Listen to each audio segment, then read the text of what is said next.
এই ছাত্র সংগঠনের বিষয়ে আমি আসলে আমাকে যে প্রশ্ন করলে আমি সেটার উত্তর দিতে আমি বাধ্য। তবে এর বাইরে অন্য যারা আছে তাদের ব্যাপারে তো এখানে আমি বাধ্য না।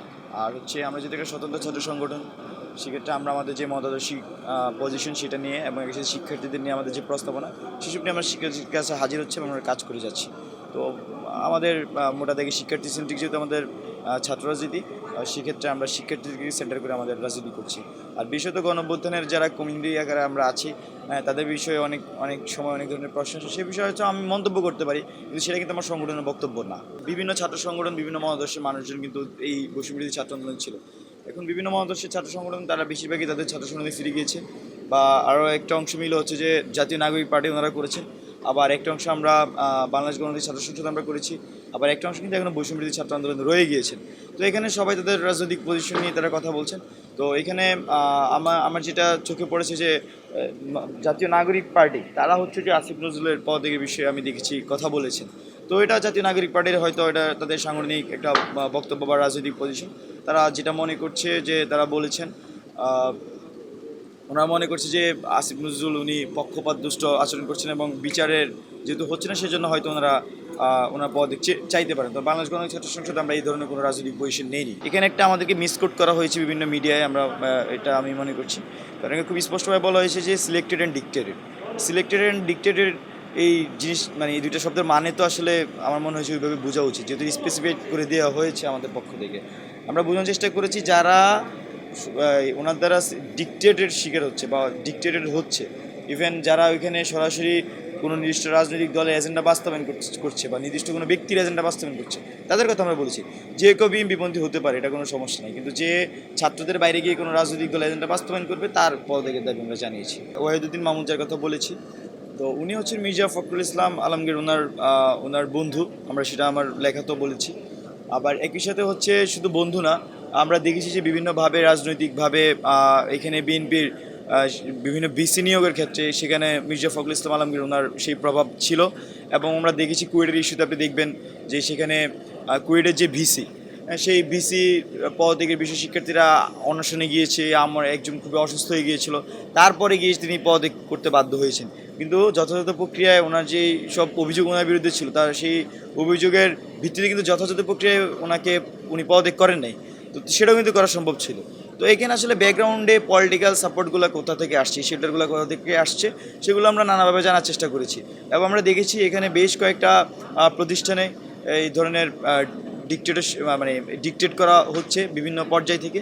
তো আমরা মনে করছি যে যেখানে এই জিনিসগুলো হচ্ছে সেখানে আসলে তাদেরকে পদত্যাগ করা উচিত। এটা আসলে যদি রাজনৈতিক এজেন্ডা বাস্তবায়নের জন্য কেউ প্রশ্নে বসে, এটা কোনোভাবেই এই গণ অভ্যুত্থানের স্পিরিটের সাথে যায় না আমরা মনে করছি। দখল শব্দটা একটু অন্যরকম বোঝায়, বাট আমি বলবো যে শিক্ষা প্রতিষ্ঠান যদি আপনি রাজনৈতিকভাবে বলেন, রাজনৈতিকভাবে এখন সহাবস্থানের একটা রাজনৈতিক চর্চা বিশেষ করে মেইন স্ট্রিম বিশ্ববিদ্যালয়গুলোতে আছে আমরা দেখছি। এছাড়া অনেক জায়গায় আমরা দেখি যে অনেক জায়গায় পেশি শক্তির অপপ্রয়োগ করা হচ্ছে, পেশি শক্তির প্রয়োগ করা হচ্ছে। যেটা ছাত্রলীগ করতো সে ধরনের রাজনীতি কিন্তু আমরা দেখছি যে ব্যাক করছে। তো আমরা কিন্তু তার সমালোচনা করছি, নিন্দা জানাচ্ছি।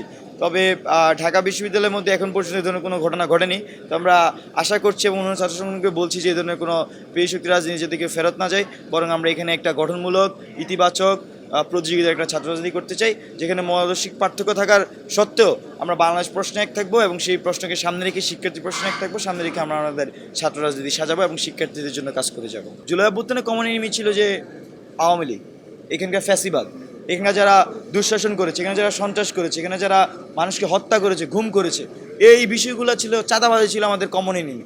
এই বিষয়গুলোতে আমরা এখন পর্যন্ত আমি মনে করছি যে কমন আছি। কিন্তু কেউ যদি মনে করে যে না, একটা রাজনৈতিক সংগঠনের তার যে রাজনৈতিক বক্তব্য আরেকটা রাজনৈতিক সংগঠনের একই বক্তব্য দিবে এবং এটার মধ্যেই কোনো ধরনের আলাদা থাকলে বিভাজন হয়ে যাবে, এটা আমি মনে করছি না। বরং এখানে একটা আমরা মনে করছি যে ইসলামের নামে এখানে একটা গ্রুপ অফ পিপল, তারা ফ্যাসিবাদী ধারণার তাদের মধ্যেও আছে এবং তারা মনে করে যে তাদের যে ধারণা এটা সবাই এটাকেই মনে করা উচিত। কিন্তু জুলাই অভ্যুত্থান তো আসলে এটারই রূপান্তর ছিল।